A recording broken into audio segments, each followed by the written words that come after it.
नमस्कार, स्वागत एवं अभिनंदन पुनः मेरे चैनल अक्षय ज्ञान पे। आज आपके समक्ष कहानियों की अगली श्रृंखला में सत्यवादी हरिश्चंद्र की कहानी लेकर उपस्थित हुई हूँ। देखिए, कहानियाँ जीवन का आधार होती है। कहानियाँ जीवन से नीरसता को हटा करके सरसता लाती हैं। कहानियाँ जीवन में प्रेरक तब लाती हैं, हमें अच्छा करने के लिए प्रेरित करती हैं। दूसरी बात है, प्रेरक कहानियाँ ऐसी होनी चाहिए। जीवन में कहानियाँ कोई भी आप सुनाइए बच्चों को, कहानी ऐसी हो कि वो दैनिक जीवन में उपयोग में लाई जा सके। तो ऐसी ही कहानियों का हमें चुनाव करना चाहिए और इस व्यस्त जीवन में से कम 10 से 15 मिनट प्रतिदिन शाम को अपने बच्चों के साथ कहानियाँ सुनाना चाहिए, प्रेरक बातें बतानी चाहिए, जिससे हम लोग जीवन में अच्छा करें, माता पिता की सेवा करें, गौदान करें, सत्य बोलें। इस तरह की कुछ हमें बातों को बच्चों के समक्ष रखना चाहिए। देखिए, तो चलिए कहानी की ओर चलते हैं। आज की कहानी आप लोगों ने जैसे सुना, अरे तुम बहुत बड़े राजा हरिश्चंद्र हो क्या, बड़े सत्यवादी हो क्या, बड़े दानवीर हो क्या। जब ऐसी बातें कौन करता था, क्यों इस तरह के हमें उदाहरण दिए जाते थे, तो उसी से संबंधित है आज की कहानी, सत्यवादी हरिश्चंद्र। भारतवर्ष में ऐसे अनेक महान व्यक्तित्व हुए हैं जिन्होंने अपने जीवन आदर्शों से संपूर्ण मानवता के समक्ष अनुकरणीय उदाहरण प्रस्तुत किए हैं। ऐसे ही महान व्यक्तित्व थे राजा हरिश्चंद्र। वह अपनी राजा में सत्यवादिता, दान और परोपकार जैसे गुणों के लिए प्रसिद्ध थे। उनकी पत्नी तारामती तथा पुत्र रोहित था। देखिए, अब प्रश्न पूछे कि राजा हरिश्चंद्र कैसे थे, तो राजा हरिश्चंद्र सत्यवादी, दान और परोपकारी थे। उनके पुत्र का क्या नाम था? रोहित। उनकी पत्नी का क्या नाम था? तारामती। बीच बीच में प्रश्नों का करना इसलिए आवश्यक है ताकि बच्चे जुड़े रहें आपके साथ में। पता लगा कहानी आप सुना रहे हैं और बच्चे कहीं और सपनों में खोए हुए हैं, तो प्रश्न बीच बीच में करेंगे तो बच्चे एक्टिव रहते हैं कि उनको पता है कि कहानी के बीच में हमसे पूछा जा सकता है। एक बार देवराज इंद्र की प्रेरणा से महर्षि विश्वामित्र ने राजा हरिश्चंद्र की सत्यवादिता एवं दानशीलता की परीक्षा लेनी चाहिए।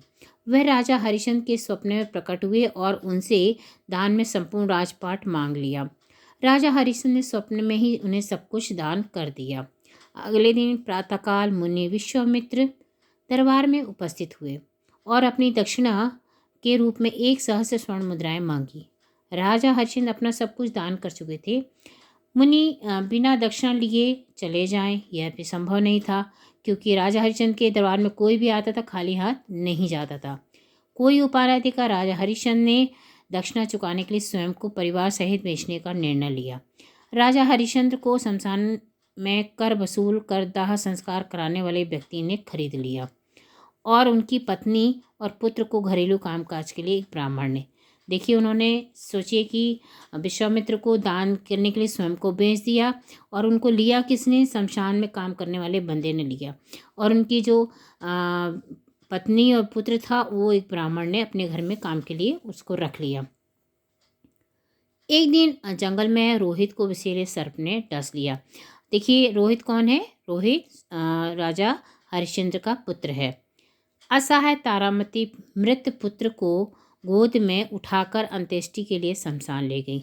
ऐसे संकट के समय भी राजा हरिश्चंद्र ने सत्य और धैर्य को नहीं छोड़ा तथा तारामती से शवदाह हेतु कर मांगा। अब देखिए, उनका पुत्र था, वो वहीं नौकरी कर रहे थे, फिर भी उन्होंने तारामती से कहा कि इसका टैक्स दीजिए, कर दीजिए, यहाँ पे इतना पैसा लगता है, तभी शव का दाह संस्कार किया जाता है। क्योंकि वो ईमानदार थे, ठीक है, सत्यवादी थे, धैर्य को धारण करने वाले थे। तारामती के पास कर देने के लिए कुछ भी नहीं था। वह विवश होकर अपनी धोती का आधा भाग फाड़कर देने के लिए तत्पर हुई थी। विश्वामित्र और देवता गण प्रकट हो गए। राजा हरिश्चंद्र परीक्षा में उत्तीर्ण हो चुके थे। सबने राजा के धैर्य, दानशीलता और न्याय की प्रशंसा करते हुए रोहित को जीवित कर दिया तथा राजपाट भी वापस कर दिया। देखिए, अगर राजा हरिश्चंद्र अपना धैर्य खो देते अपने पुत्र के शोक में और उनसे कुछ ना लेते तो क्या वो पास हो पाते? नहीं। उन्होंने धैर्य नहीं छोड़ा, अपनी सत्यवादिता नहीं छोड़ी, इसलिए वो इतनी कड़ी परीक्षा में पास हुए। तो हमें जीवन में अपने कार्य को करते रहना चाहिए। और कभी भी असफलताएं आए या परेशानियाँ आए या कठिनाइयाँ, उनसे डरना नहीं चाहिए और अपने जो हमारा गोल होता है, जो हमारा मेन उद्देश्य है, उसको पूरा करना चाहिए, तभी हमें सफलता प्राप्त होगी। जैसे राजा हरिश्चंद्र ने इतनी कठिनाइयों के बावजूद अपना सारा राजपाट, अपना पत्नी, अपना बच्चा सब कुछ गंवा दिया, लेकिन अपनी सत्यवादिता, धैर्य, दानशीलता नहीं छोड़ी और वो अंत में विजय हुए और उन्हें सब कुछ वापस मिल गया और वो अमर हो गए। धन्यवाद। यदि इसी तरह की कहानियाँ और सुनना चाहते हैं तो प्लीज़ लाइक, सब्सक्राइब, शेयर। धन्यवाद। जुड़े रहिए हेमलता तिवारी के साथ।